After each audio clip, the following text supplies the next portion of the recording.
सुनाई दे रहा हो, अभी भी समझ जाओ, अभी भी जाग जाओ। मुझे लगता है आपका दिमागी हालत पूरी तरह से बिगड़ गया है। इसलिए ऐसे भ्रष्ट कलेक्टर को हम मांग करते हैं, सरकार से मांग करते हैं कि अति शीघ्र हटाएं। अगर नहीं हटाएंगे तो आप सब अगर अनुमति देंगे, मैं भूख हड़ताल में आपके साथ बैठूंगा।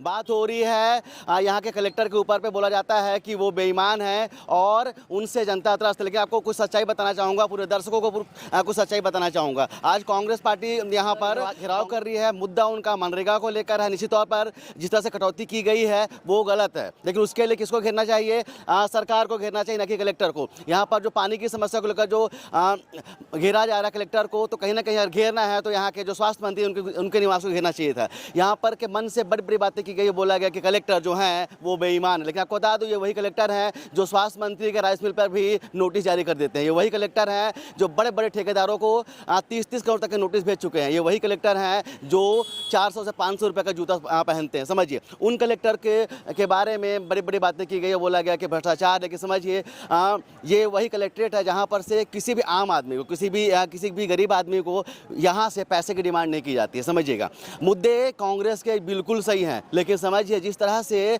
कलेक्टर को टारगेट किया जा रहा है, क्योंकि समझिए कलेक्टर ने बड़े बड़े जो लोग हैं ना, बड़े बड़े जो उद्योगपति हैं ना, उनकी चलने नहीं दी है, उनकी सुनते नहीं है ना, उनके पैसे की खाते हैं। इस कारण से विरोध हो रहा है। किसी गरीब व्यक्ति से पूछ लीजिएगा, किसी छोटे व्यक्ति से पूछेगा, किसी किसान से पूछेगा कि कभी कलेक्टर ने आकर उनसे पैसे की डिमांड की है क्या, वो बोलेगा नहीं की है। ये वही कार्यालय है जहाँ पर से एक आम व्यक्ति, काफ़ी जो किसान वर्ग है वो खुशी होकर निकलता है। लेकिन समझिए उनके बारे में बात की जा रही है, उनकी ईमानदारी पे कीचड़ उठाने की कोशिश की जा रही है। तो समझिए, मुझे लगा कि पत्रकार जो होता है उसका काम जो होता है वो परमानेंट विपक्ष की भूमिका निभाना होता है। लेकिन समझिए, जब विपक्ष अपने मुद्दे से भटक जाएगा, विपक्ष अगर किसी ऐसे आईएएस के बारे में बात करेगा जिसके पास में अभी भी रीढ़ की हड्डी बची हुई है, तो मुझे लगता है कि मुझे सच्चाई को दिखाना चाहिए। तो हम यहाँ पर खड़े हैं कलेक्ट्रेट में, पीछे देखिए यहाँ पर से घेराव हो रहा है और कलेक्टर के बारे में बोला जा रहा है कि वो बेईमान है। तो मुझे लगा कि पूरी सच्चाई आपको बतानी चाहिए। मुझे लगा कि ऐसे कलेक्टर के बारे में आपको जानना चाहिए। मुझे लगा कि आज के समय पर देश में बहुत ही कम ऐसे ईमानदार ऑफिसर हैं जिनकी रीढ़ की हड्डी बची हुई है। वरना समझिए, नेता तो नेता, अधिकारी भी ईडी और सीबीआई के डर से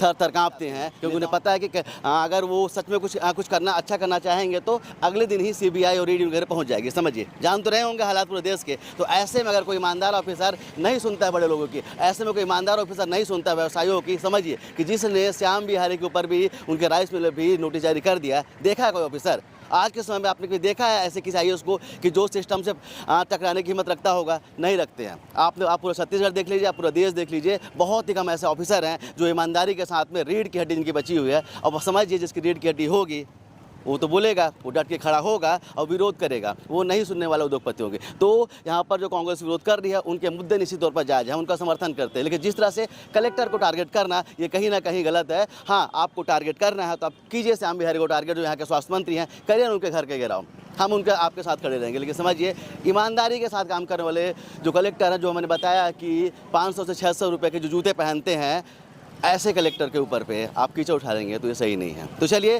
कांग्रेस का प्रदर्शन है, कांग्रेस अपने मुद्दों को लेकर प्रदर्शन कर रही है, लेकिन गलत व्यक्ति को टारगेट कर रही है। तो हम उस मुद्दे को आपको बताना चाहते थे और हम चाहते हैं कि आप भी ऐसे जो कलेक्टर उनका समर्थन जरूर कीजिए। कैमरामैन किशन के साथ अब तक के लिए मैं सुनील शर्मा, जय हिंद।